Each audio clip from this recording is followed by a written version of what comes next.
So I'll give a little introduction. Many of you have read the lovely bios that we had of Narayani and Shurjo. They are the spiritual directors of Ananda Mumbai, and Narayani, for the last 4 years of Swami Kriyananda's life, was his personal assistant and his caregiver, and then Shurjo joined her to help with that for about the last year or so of Swamiji's life. And so they had the very special blessing of being able to get his direct training and being very close to him at an incredible time of his life as he was getting ready to, and as he made that transition back into Divine Mother and to meet Master. So it's just a delight to have here such great souls, and we always enjoy listening to them and being with them.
Let's just take a few minutes, lift up both our spine and our gaze.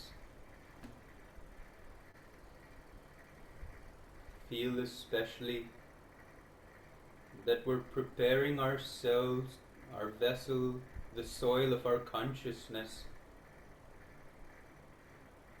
to allow the blossoming of Krishna's infinite state of being.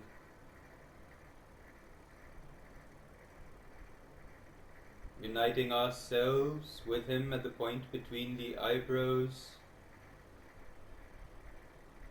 Let us feel our consciousness merging into his.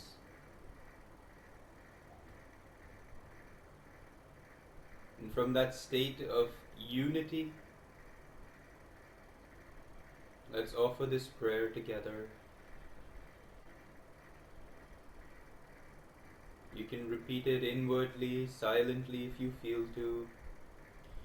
Heavenly Father and Divine Mother, friend, beloved God, great masters of self-realization, and beloved Lord Krishna, each of you represent the highest manifestations of the divine. Each of you represent that highest potential within each of us.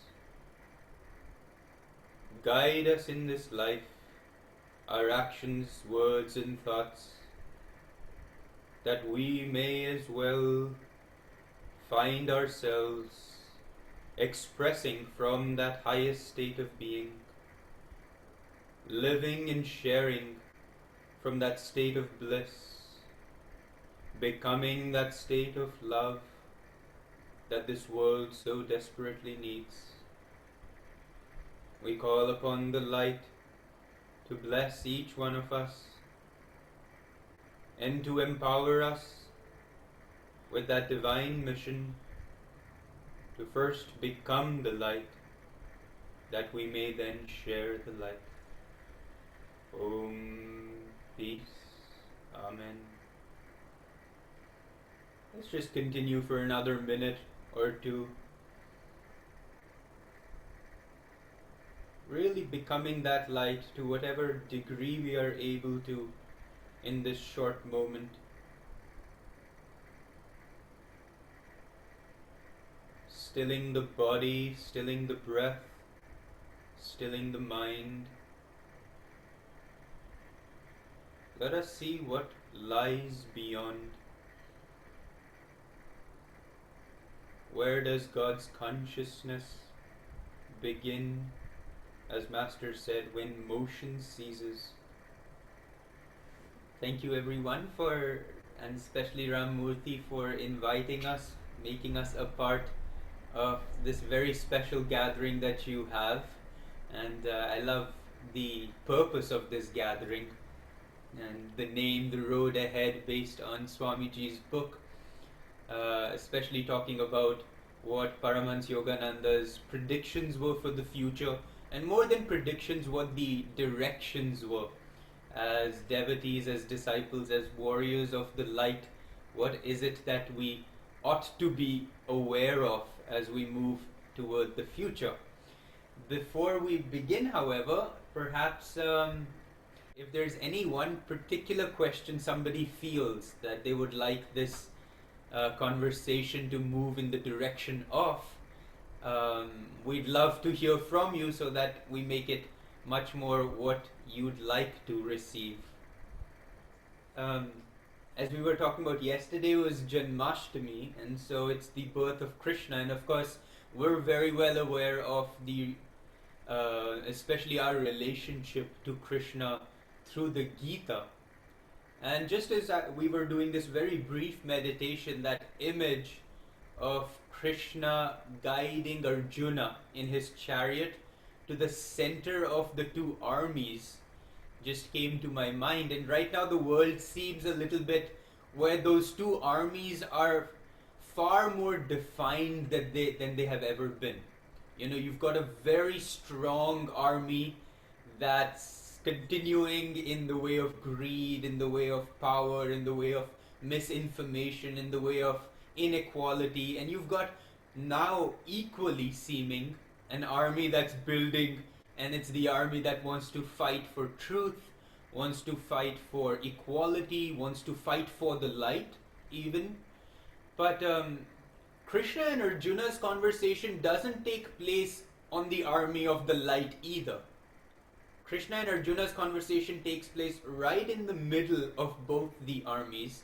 Of course, symbolically, esoterically, that means going into the Shushumna, and the Ida and the Pingala, which are the two kind of forces of relativity, the duality that's constantly being expressed in this world, that Krishna cannot exist. He doesn't also exist fully in just the righteous outward, fight for truth. Where he truly exists and where he can truly communicate with us is actually right in that center point. And so before we think of anything about the future, because I know emotions are much higher in terms of this, we've got to fix the world, we've got to make it right. And of course, there's a lot we can do to fix the world and make it right.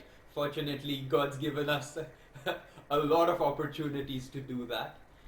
But at the same time, as devotees, as anybody who says that I really want to make a difference in terms of the consciousness that the world manifests and represents, we're going to first have to learn to connect and converse with that highest connection at the very center of our being. And I know all of you are already doing that, but it helps to keep coming back to that reality that Krishna wasn't, while he was fighting for the Pandavas or for the side of the light, but his real connection, what he really wanted to give Arjuna, what he really wants to give each of us, can only be expressed, can only be found in the very middle of these two armies, which suggests to me is that it's important we don't get swept away one way or the other. It's very easy to kind of, choose one side. Of course, most of us are clear on the side we would choose. However, even in that process, it's important that there's a certain inner strength that emanates from us that does not easily get caught up emotionally or in the excitability of this moment or in the absolute kind of righteousness of this moment, because this world is just constantly ebbing and flowing. What seems like right now the most exciting thing to get involved in is just another phase of universal consciousness trying to express itself. Now you know of Paramahansa Yogananda's predictions for the future. They're not, what's the right word? They sound sometimes a little bleak. I'm sure several people would have mentioned it already. You would have read it already. This country is going to get annihilated, and this area of the world is going to get destroyed, and there's going to be a depression far worse than anything the world has ever seen. But all these also just are posts of transition, just as we're experiencing now, that he wanted to lay before us. And all of this depends, because that's the thing about these great saints. So many of them have made predictions. Narayani and I were, last year? Yeah. Last year in the company of a Swami, a saint who primarily lives in the forests, and so he spends all his time just kind of alone walking through the Indian forests, or he'll go up to the Himalayas, and just for once a year, for a couple of weeks, he comes out and he has a very tiny ashram in the south of India. And so this saint had met Swami Kriyananda just a couple of months before Swamiji passed away. And so during that encounter, Narayani and I were present, and so we created a very sweet connection with him. So every time he comes out of his, jungle roamings... Every couple of years. Yeah, sometimes it takes 2 years, sometimes it's a year. You never know. It's just, he just decides what he's going to do when he's going to do it. But he always reaches out to us and just checks in and see how we're doing.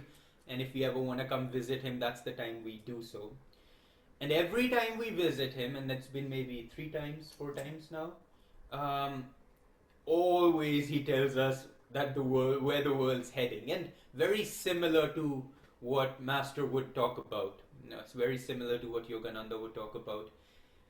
But even he, they don't give dates. They're not telling you this is when it's going to happen. This is where that threshold is, because the universe is only responding to our consciousness. I mean, these aren't like, there are no set dates, there is no this is going to happen.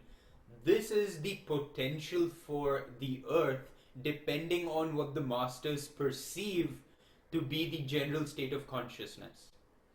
And so as consciousness shifts, whether towards the darker state or towards the lighter state, that's really what the universe is just responding to. That's what it's listening for. Every thought that we have creates an immediate response from the universe. This is our co-creation with God, with the divine. This is karma, which is us creating the universe. As long as we continue to generate karma, we continue to generate creation. We continue to generate situations. We continue to generate light and darkness. And so it's really consciousness that's defining what's going to happen, when it's going to happen, if it's going to happen. And so for each of us, those of us who feel more aware, more in tune with the concept of consciousness and the need for it to shift, for it to be transformed, I think the responsibility really falls on us to make sure that we're picking it up from that thread. Because if we don't pick it from that thread, if we only pick it from the thread of what's going on in the world and what's our, outward responsibility to the world, we too will just be a part of that same dualistic realities being expressed. And so whatever may come, we really don't know. It's interesting that none of us expected any of this to happen, and it just, it was like one day it wasn't, and then the next day it was. You think you'll see these things like coming from a mile away, and so you'll figure out, oh yeah, there's the apocalypse coming little by little by little by little towards us. But here it is, and none of us really knew what was happening. Many of us still don't know what's happening. I mean, there's so much going on. It's a hoax. It's not a hoax. It's the worst thing. Oh, it's no big deal. It's just, there's just always going to be voices on every camp. And again, until and unless we aren't in the center, we're just going to be a part of those voices. And those voices don't really create the state of awareness, the state of light, even the good ones that we're looking for. And so the first most important thing for us to really tune into as we move into the future, because I don't want to sound arrogant, but we are the future. Anybody who is working with consciousness is the future, because that's what the planet's asking of us. That's what the universe is asking of us. And so we need to make sure we're picking it up from the perspective of consciousness, because that's going to determine what happens next, when it happens, and how we as individuals are going to be instrumental in that process. I was thinking about that too, and the only way that I feel could be extremely important for each one of us to kind of understand this a little bit more. I feel we are being forced right now to choose. Now we don't have the luxury to just, let it go, it will pass, it will figure it out itself on its own. It's almost like that ability to choose where do we want to stand now counts much more than ever before, because that choice is putting you in either of those both camps. So now is not the time to allow ourselves to spend too much time just to see if this works. If it doesn't work, our power is going to be developed and increased every time we choose. So it's like almost that process is being accelerated, and these times I feel there is like the world is becoming more divided in one way. Those who are real interested in make a spiritual progress, right now is the perfect time to do so. And it is what is being asked of many of us. I don't know if you remember, we need to have a challenge in order to grow. If there is no challenge in our lives, there is no growth. So for those who have been on the spiritual path for a long time, we know what it means to be challenged. But now it's like the world is asking to so many more people, do you want to grow spiritually? So the world itself is putting together by individual choice who wants to be ready and prepared for the future times. And all of us are part of that process. I don't know if you remember in the book Autobiography of a Yogi, this disciple who is looking for Babaji, and he spends months hiking on the Himalayas. In the Himalayas? Mm-hmm. In the True. Himalayas, just looking for Babaji. Months. Finally, he sees him, and Babaji tells him, you are not ready. I'm sorry, I cannot take you in this state. That guy for months, how many times has he been challenged? And not only that, he reaches his goal, and there he finds his last challenge. Babaji telling him, you are not ready. The only choice you have is whether jump off that cliff. That's the only solution for you to move forward spiritually. So if we apply that to us, that's what's happening right now. Do we want to be ready or not?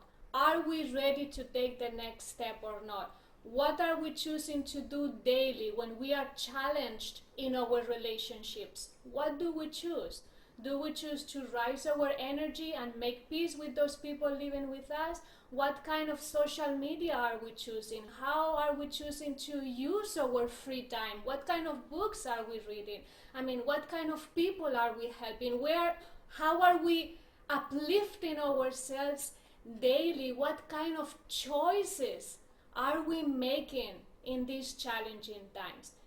This is what is creating not only our future, but the world, as Shurjo was saying. So I perceive this as both an incredible moment of challenge where we are being handed the opportunity to choose what's going to take us to the next level.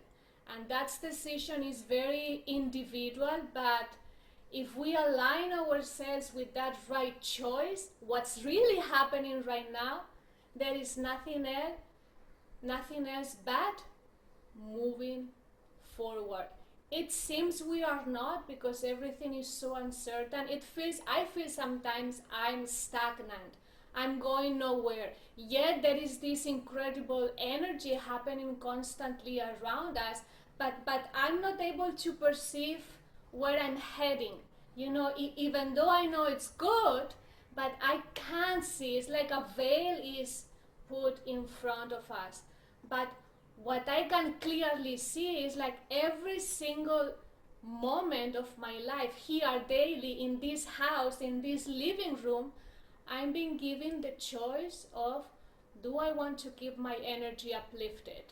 Do I want to always make sure I'm interacting with Shurjo with the right attitude, no matter how intense it gets? Do I'm making sure that I'm serving daily? Do I making sure that I'm using, to keep my house uplifted, to call some friends, to so it can be as exciting as we want or as depressing as we want. It's going to be a good thing for us to start seeing these timings as an incredible opportunity to choose and create our own destiny. Here in Mumbai, more specifically, even before the this pandemic kind of really came upon the world, Narayani and I were feeling this need to shift the the direction of our work here. I mean, in America, you already have just very beautiful examples of community living. You guys have an ashram setting where several of you live together, and so you have that kind of a lifestyle already starting to be established even in Los Angeles. But here in India, especially, all our centers are teaching centers, where Los Angeles also has a similar feel. You've got a space that people come to receive the teachings. And we've been in Mumbai now for 2 years. We just completed 2 years in this August. And all this while in these 2 years, we've reached out to far many more people than we ever have before. But every time we see people come and take the teachings, you get this feeling that it's just so mental, and people come and they want techniques, and they want, it's just like, yeah, give me all the theories and just give me all the principles and just give me all the techniques.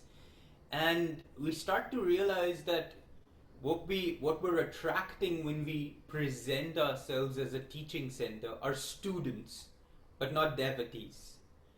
And so we're really now in the process of wanting to move towards getting a big house where we can start an ashram energy as well here in Mumbai, because it feels like this is really going to be, as Master always said, community living is the way of the future.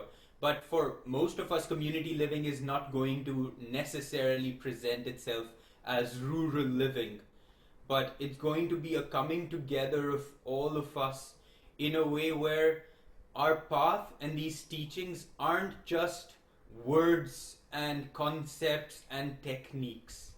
Because the world right now, I mean, the internet is like flooded with techniques and people talking. I mean, we're those people also constantly talking. I mean, we're just we always on the camera and just be like, and then there's this and there's that and there's this, and it's just like, it's nice, we know people are being helped, but at the same time we also know that there's just this, it's just noise, even it's just spiritual noise, on a certain level. And until people don't experience what it means to live like this moment by moment, it's not our meditation at the end of the day, it's our consciousness. And consciousness has nothing to do with, theories and ideas and concepts. And so we even before were really feeling this push, but now so much more so, is that Ananda's specifically is not a teaching. We're just not good at it, I mean, we're not good at numbers. We're not good at attracting these large groups who are just like, oh wow, because we're constantly like, everything we say is so good, everything we have is like so clear, so just absolutely perfect for this moment, yet we're unable to break through a certain, threshold. And all this while we've been like, okay, we have to be like the others, and let's be as much online, and let's make sure we have courses that we're offering. And now you look at the world and all I see are courses and the next course, and now you want to be an angel healer, now next you get to be a crystal healer, then you get to be an aura reader, then you get to, it's just, and you just move on. And then when people come to us, they're expecting us to be a course. Oh, okay, what's the next course and how long, and will I get a certificate at the end of all of this that I can display, People love certificates here. So we're just realizing that with a world flooded now with information, good information, spiritual information, we're going to have to kind of almost separate ourselves from that energy. And the only way to separate ourselves is the way we know, which is to really define the living of it. But to define the living, we have to, as Swami always said, if you see one or two people doing it, you can think it's about the person. But if you can get a group doing it, then you know it is what they do that matters. And so now in Mumbai, we're feeling that need. We want people to come together. So we're looking for, it's hard in India. It's hard, especially in Mumbai. There's no space. We're like all one on top of each other. I know you feel Los Angeles is crowded, but wait till you come to Mumbai. We've got 23 million odd people living in a tiny little, it's like New York and Los Angeles kind of crammed in together. And so we're not finding anything. We've in this period of the pandemic gone and seen 10, 15 houses. And every time Narayani and I go and see a house, this is too small, this is too... And the agent always says, what's your budget? And we tell him our budget's like so tiny, but our hopes for the house is like, this grand castle that we want. But we really feel that there is this blessing behind this next step. We don't know when it's going to happen, but a space where people can come and experience the vibration and not come for the teaching. Because especially Narayani and I were thinking about our coming to the path. And when we first came, I'll speak for myself. When I first came to Ananda 11 years ago now, I had the opportunity to come into a community setting. We had just bought the property outside Pune. There was this whole movement of building a community there. It never took off because it wasn't the time for it in India. But we never learned the teachings as in classrooms. Nobody sat us down and said, so this is what discipleship is, and and this is how this happens, and it's very important to be this way or that way.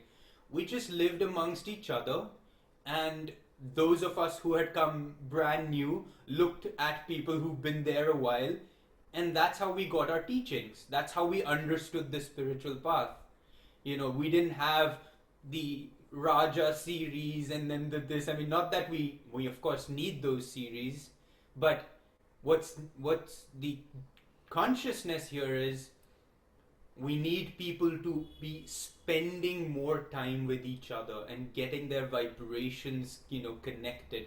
I know the COVID is not the best moment for that, but it's also bringing to the fore what it feels like to be isolated, what it feels like to have to separate from your brothers and sisters, and that need and necessity for us to have a support system that goes beyond just, the little nuclear families that we have, who we may or may not even resonate with as much. And so the need to build this larger family where all really that's happening is that our vibrations are refining themselves and the teachings are becoming the teachings as opposed to us learning the teachings, that one day we might kind of get it. What this pandemic situation has brought to us is a little bit more clarity actually on how do we want to prioritize our work here in Mumbai. So what we have felt is that since we were forced to be online, live, in 2 years in Mumbai, we never did any live event ever. I mean, we were not even prepared. We just don't think. It's hard to believe because we are young people and we should be so techy and so catch up with technologies. Not even once occurred to us we should be doing this like 5 years ago. So it was only 4 months ago that I think all of us have been forced to raise our energy and meet what is being asked of us. So it's wonderful because Ananda all over the world finally gets exposed and can be presented out there for those who resonate with us or for those who feel a connection. So that for Shurjo and I has been an incredible blessing because we have reached out to people that otherwise we could have never do. So now since we are there, many more people, I mean, it's about numbers. And it's good because so many curious people come and explore. It's very good for Ananda to be out there. But for us personally, that only satisfies us at a certain level. We need to really, at the end of the day, communicate with disciples and interact with those who are really eager to improve themselves, who want to commit to this, who want to know more, who have already a deep relationship with Master, with Yogananda, with these teachings.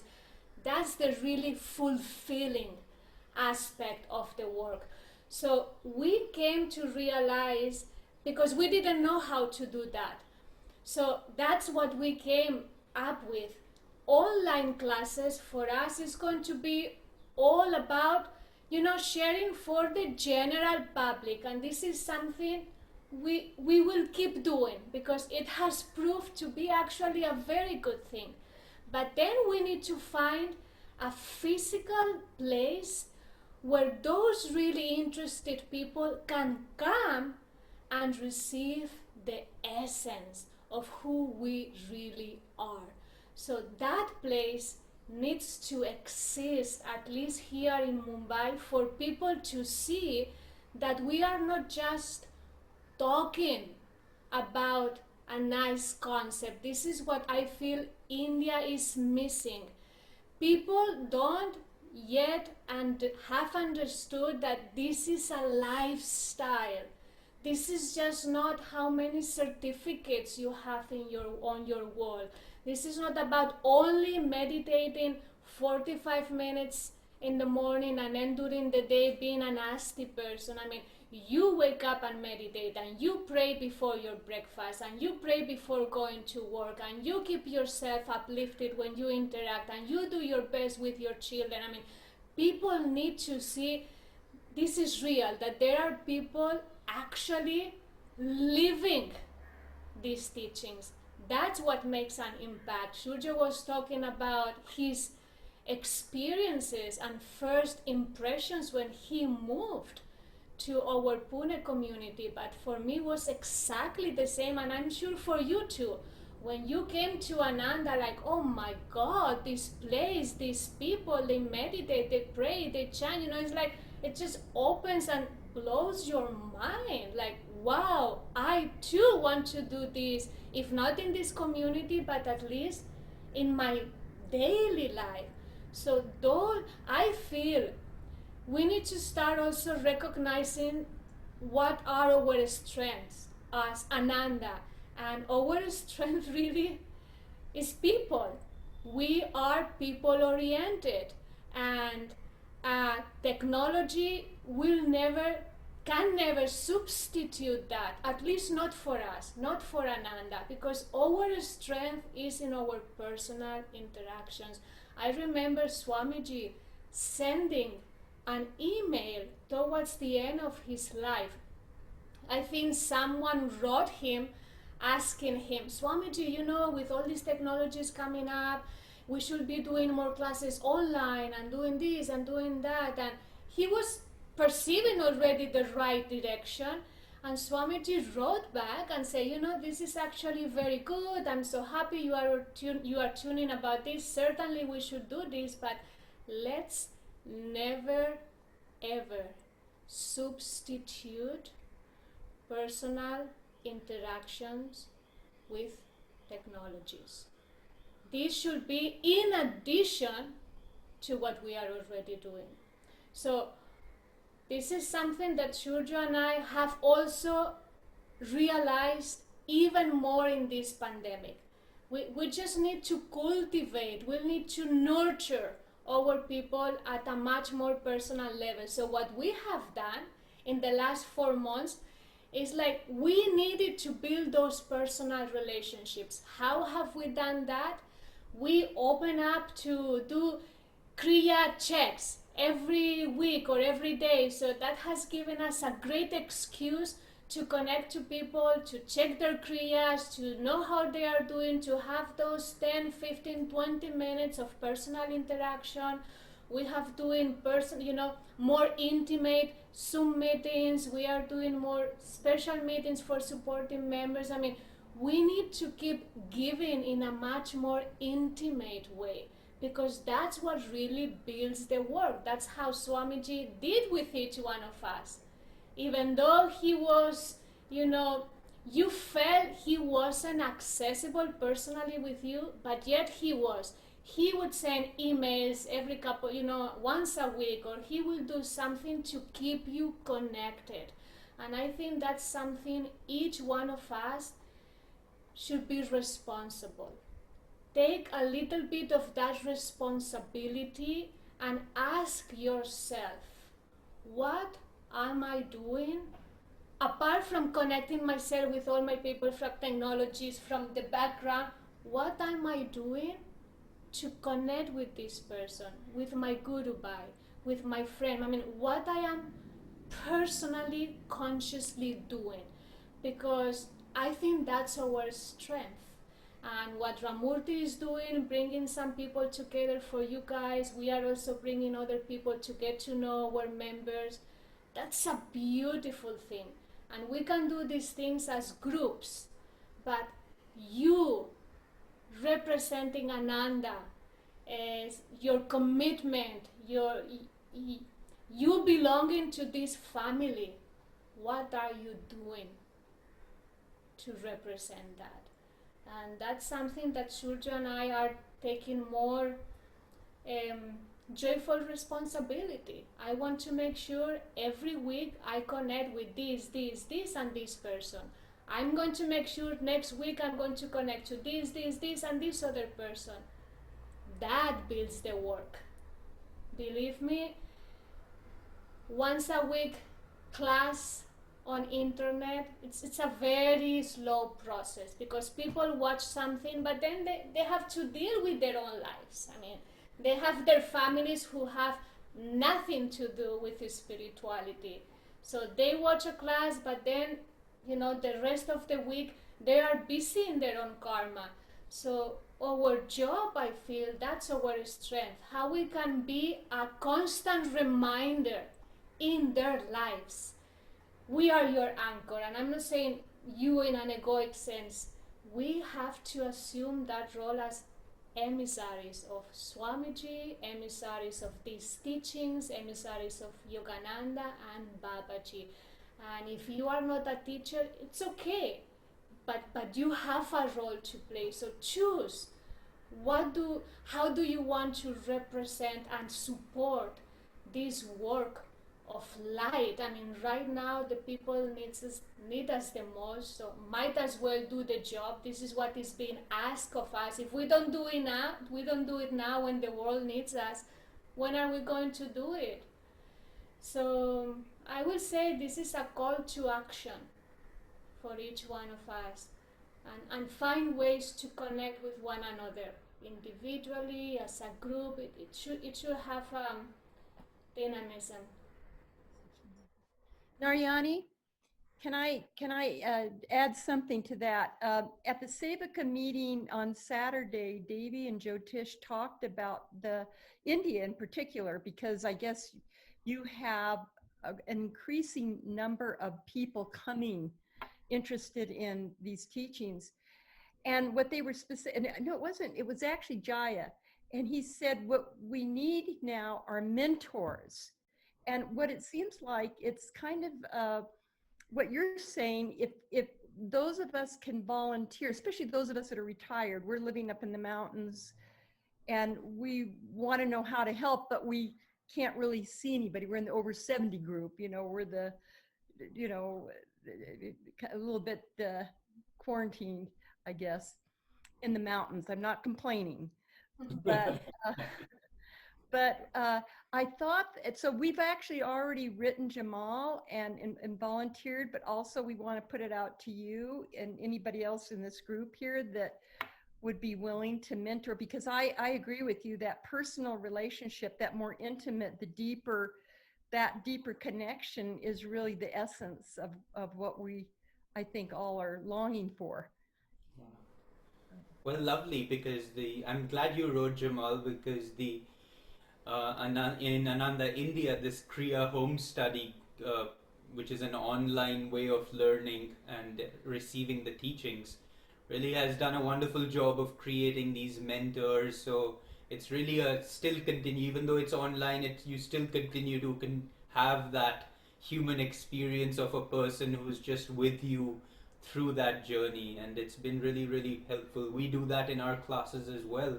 After we've finished a course, we assign mentors to all the students, and so they continue on in very tiny groups to support each other's sadhanas, to continue to inspire each other. So I'm sure he's going to really appreciate your help.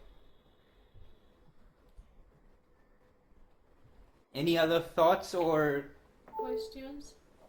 ideas? I don't know if you heard what we recently did to celebrate Yogananda's 100 years going to the West, but we wanted to honor that by sending away 100 books, autobiography of a yogi, to 100 influencers here in Mumbai. So we chose those, more well-known Bollywood actresses and actors, those more well-known in the educational field, those more well-known doctors. So we created these hampers. We created very nice boxes, which inside each box we put the book Autobiography of a Yogi, little candle, little incense, and a bracelet. And a very nice note, not explaining anything, who we are, blah, blah, blah, nothing. Just a simple note saying that, if you ever need any extra spiritual support, if there is anything that you not can't share with other people, just let you know we are here if you ever need a spiritual friend. Some very, very simple. So we created 100 of those boxes.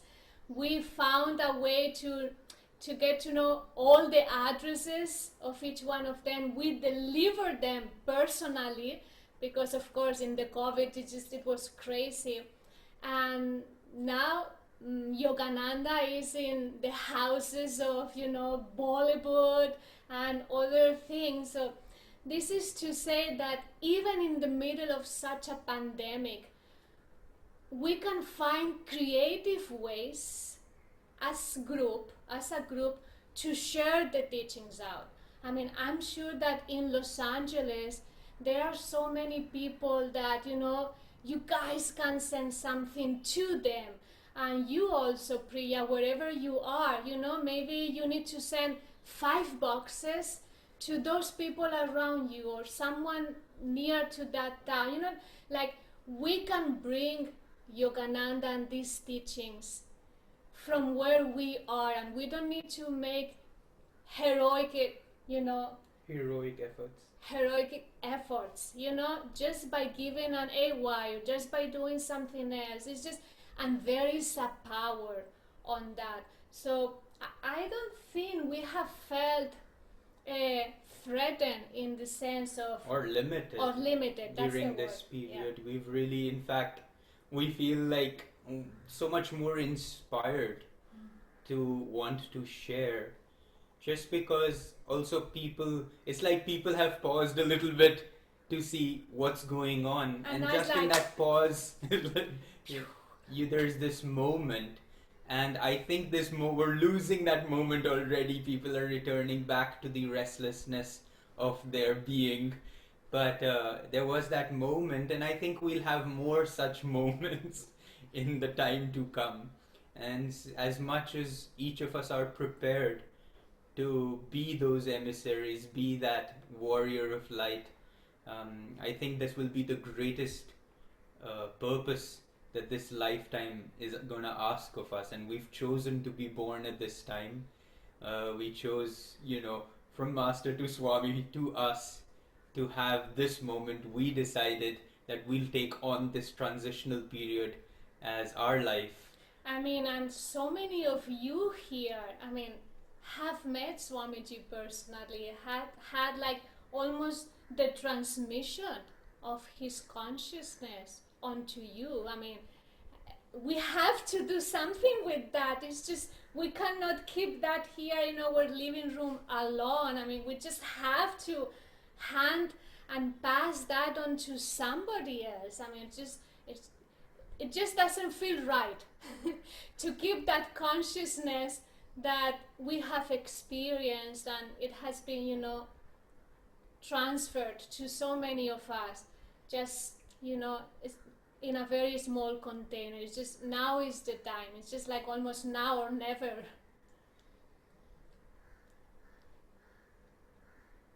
Do we have any questions, thoughts, ideas? My computer's about to die. Narayani and Shurjo, thank you guys so much. It's great to be here Thank with you. you, Narayan. And I'm sending love from Dharma Devi.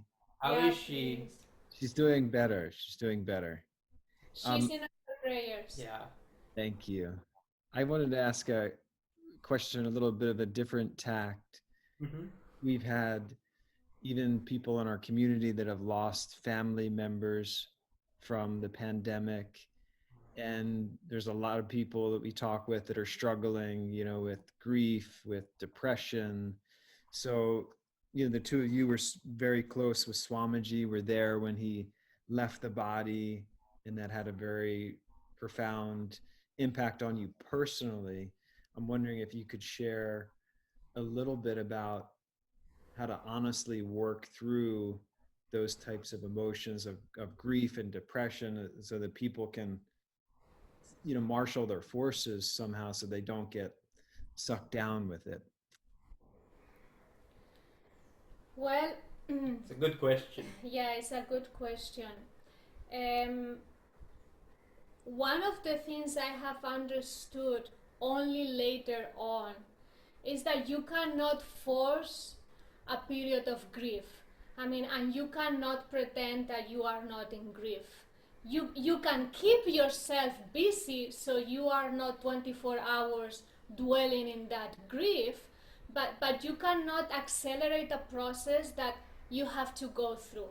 So whoever is going through that process, for each one of us, is to understand that that's normal. They need to go through that process. They need to honor that process. But in addition, they should find, or we should help them to go through that period as uplifted as possible. And sometimes could be to call those people a little bit more often, so we just can keep double checking. We need to, find ways how to support that process, but it depends who is going through that grief. I mean, if he's already a devotee, it's going to be easier to feel that guidance and that protection and that kind of friendship through the masters. If he's someone who is not connected at all with any spiritual path, obviously it's going to be a little bit harder, because when the emotions come, you don't really know how to channel them as much. So it's easier to go down rather than keeping yourself a little bit more stable. But for me, what helped me the most, obviously, was to be involved in the work. Service. In service, in being with people around me that help me to go through that process. So I would say environment is crucial, because if you are going through a period of grief, make sure your environment will support to overcome that grief in a better way rather than keep pulling you down. So we have a member who lost her husband while in this period, and this because of COVID. And this is so fascinating. She was getting ready for Kriya initiation, and her husband was really getting worse and worse. The day itself of the Kriya initiation, the evening before, she called me and she said, my husband is right now sent to the hospital because he has tested positive. He's very bad. I don't know if I will be able to attend the Kriya initiation. So next day, Kriya initiation comes. She attended because her husband was already in the hospital. He wasn't communicating, so she couldn't do anything but stay home. She attended the Kriya initiation. Next day, her husband passed. So it's almost like I want to see this as the masters held his life just for one more day so she could attend and receive Kriya, which helped her through this process of grief, because now she is at home with no one. Her husband has passed. She doesn't have any help, any family members, so she has to face this incredible, unexpected situation of sharing your life with your husband for 40 years, and suddenly he leaves and you have no one to be supported. But she got, Kriya, she got the path, and she has us. So one of my job is to make sure she's okay. So I call her often. I want to make sure she gets connected with what's going on with the work. And so that's what we need to start. If you know anyone in your members who is going through a tough period, that's our priority, even more than a class. They are our priority. So how to help someone who is going through a period of grief? By being with them, by just let them know we are here for whatever you need. I'm not calling her every day, but she knows we are here, and this is making an incredible difference in her process. So there is grace. That's the beautiful thing about this, because once you become a disciple, no matter how ugly it gets, no matter how difficult it gets, you feel there is some sort of underneath grace that sustains you. I felt that when Swamiji passed. You might have thought, wow, now that Swamiji has passed, she must feel so uplifted and she must feel Swamiji everywhere and, having dreams with him. None of that. It was really, really hard. I mean, it was only 3 years after his passing. In fact, I would say 5 years after his passing, where I felt I was back with him again at a different and deeper level. It took me 5 years, and I was very close with him. You could never imagine, someone who has been so close with Swamiji could take so long to put many things together, to adjust to a new reality, to develop your own magnetism, because that magnetism that was around you, boom, suddenly disappears, and you feel like an orphan in many ways. So that's what a situation of loss brings into your life. It's just like leaves you a little bit unstable. So we are those who need to provide spiritual stability to others. And for some people it's going to take 5 years, for other people will take 1 year. We don't know, it depends for each person, but I don't know what to say. Just like we need to be there for those people, and Master and Yogananda and the great ones do the rest. But we have to be there. It's just, there is no other choice for us. We have to be there. What we felt in this time is especially making sure that we assign, or not really assign, but ask other people to stay connected with other people. So we've really created the few people who are more our core group, we ask them, make sure every day you're connecting with these kind of people, because obviously Narayani and I can't do it with everyone. And the other thing we've tried to get really creative during this time is how to give seva opportunities to people. We've gone as far as to just randomly create it. I mean, in India we can do this. We have so many languages. We just like, okay, who all can speak, Gujarati? Okay, you take this book of Swamis and start translating it. I mean, it's never going to see the light of day. It's never actually going to be a published book. It may actually. Oh, well, there always is that possibility. But it just gives them a thing of, okay, what we did with some people is like, go through, here are all the lyrics to Swami's songs, go through them all and start extracting, verses Quotes that could become a quote in itself from Swami's music. So we're just finding ways now to make sure people get involved. Just feel like, there's this ray of seva in their lives, because now more than ever we felt people need service. Otherwise it's we get a little caught in ourselves, and grief is a hard one, as Narayani was saying. It needs time, and it's unfortunate that we can't be with those people physically, because that's what they need more than anything else. But we definitely need to kind of spread our consciousness, and again, just helping assign a person or two to each of them as that support, because during a period of grief, people's sadhanas suffer greatly. Their connections tend to suffer.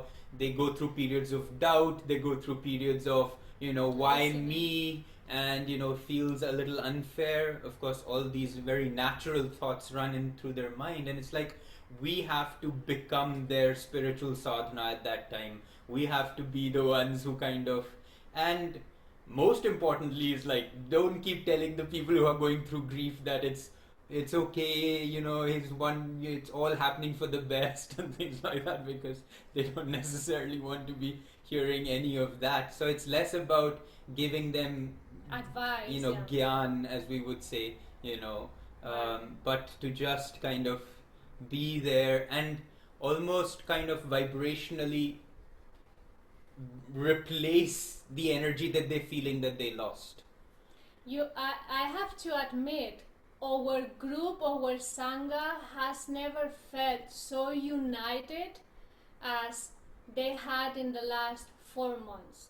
I mean, it's like now the work is even more together, because we really had to come up with creative ways to keep the energy cohesive, because we know these people have regular lives, regular jobs, I mean children, I mean just it's very tough for them. Very few people can be on the mountains.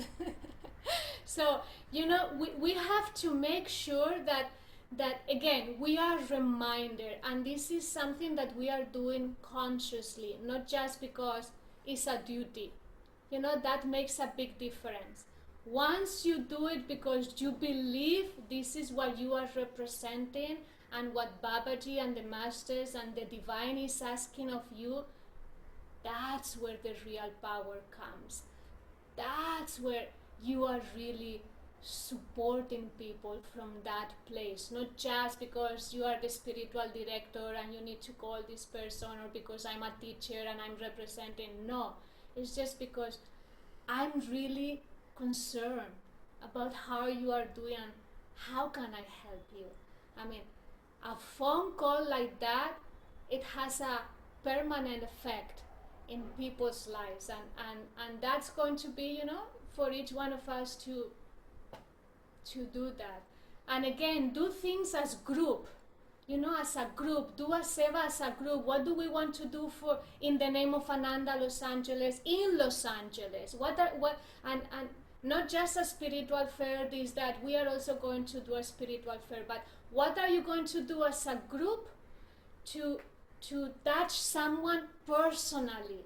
Or maybe it's a letter with the book, or maybe it's something else. As a group also, what are we doing?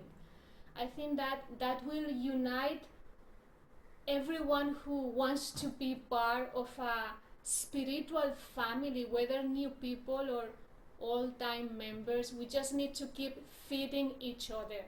And even Shurjo and I need to keep feeding each other spiritually too. So, Thank you. That was very, very helpful. Bimal. I have a question or a comment.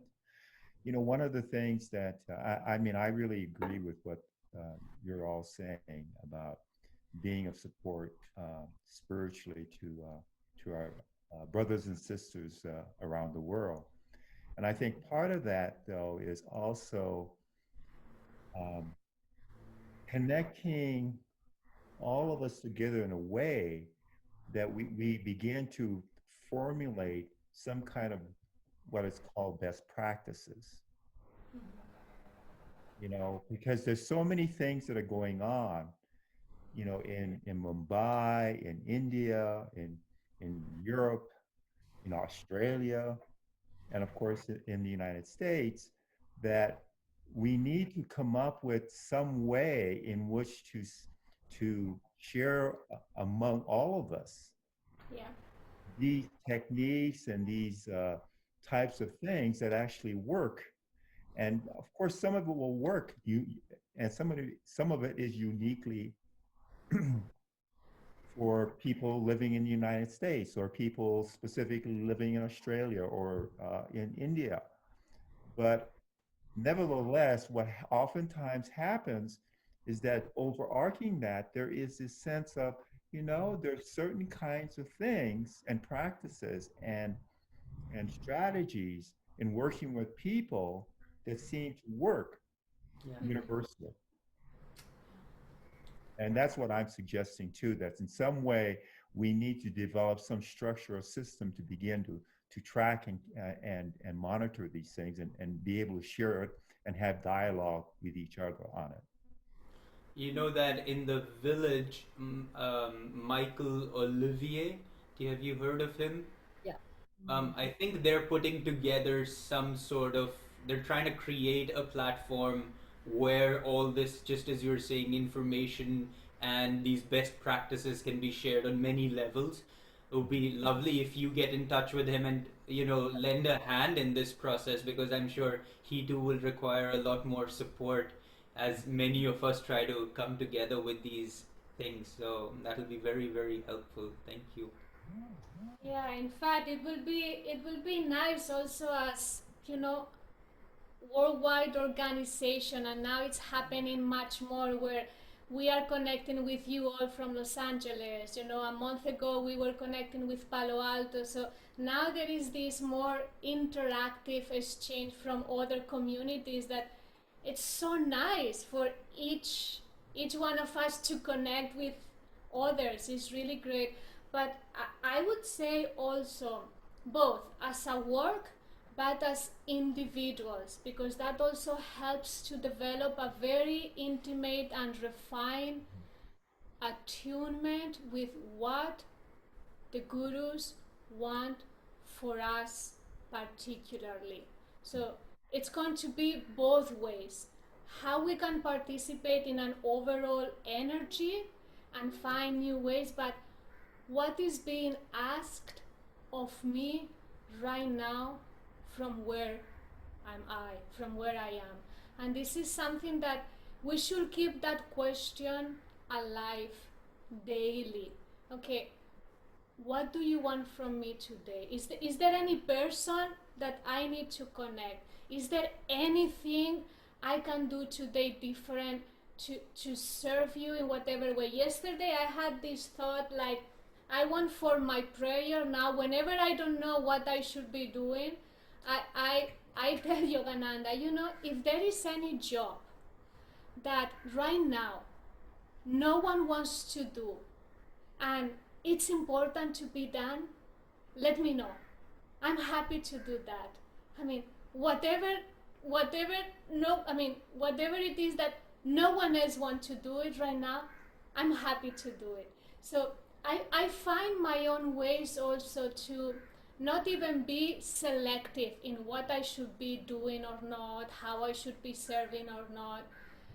So find your own way to keep that flame always alive. And now, since we have more time with the masters, find moments throughout your day or as a part of your meditation to ask them that question. What are you expecting from me right now? How can I best channel your energy? And every week can be different. Every 2 days can be different. That's what keeps the spiritual path so alive and ever new, fresh, because every day there are new things that are needed to be done or done to do them in a different way. Okay, bas. Bus. Shurjo, you, I heard that in some talk you gave somewhere or some conversation, you said that the pandemic had to have come from Babaji because it was so big. So I didn't know if you had any more thoughts to share along those lines, but I thought I'd give you the opportunity in case you do. Well, I don't think I can presume on what Babaji is doing or not doing. However, the idea was that it cannot be anybody but him. You remember we were talking about this saint that we went and visited, and he would tell us, because he goes and meets Babaji often, apparently, and so he would tell us how all the saints come to Babaji to receive their marching orders, to receive, whatever their particular expectation is in this lifetime, as an instrument for the divine. And essentially, he was just painting this picture of how deeply involved Babaji is in absolutely everything that's going on. So when the pandemic was just new and it was just becoming this really big thing, it just felt in that moment that it's touching everybody's life in a way that only Babaji could have orchestrated. Because otherwise, we live in our own world. We think our problems are our problems, and we're just right here. I think for the first time, at least in our lifetimes, every now and then a situation happens where we realize, oh no, there are 6 other people who are sharing my problems, 12 other people who are sharing this or my joys, and 15 other people. But now it's like 7 odd billion people are experiencing what I'm experiencing, and that's a big kind of a jump for just human consciousness even to try to feel. It's like, wow, 7 billion people are, because obviously everyone's going through the same thing we are going through. Everyone goes through heartaches and jealousy and joy and sadness and depression and grief, but we never think about it that way. We think about our grief, our joy, our depression, our sadness, but now we're actually thinking about, oh, this person's going through it, this person's going through it, this person's going through it, and it's like, if anything could unite us, unfortunately, it's like, if anything could unite us, human consciousness is weird, because like joy doesn't unite us as much or impact us as when we see suffering. Because when I see babies in Africa, I mean, there's this just immediate heart-wrenching, thought that makes me feel a part of what's going on with them. But when I see people happy and going about, it's a nice thought, but it doesn't necessarily always create that effect within me. So I don't know what the pandemic's overall purpose is, except to know that Babaji's playing a game, and the masters tend to play games that we don't enjoy. But that the final result of them is always good. And it's a preparation, I think, for each of us as devotees. Narayani and I often talk about, it's very easy to love God or to think God's really good and everything he does is well, when life is just all right.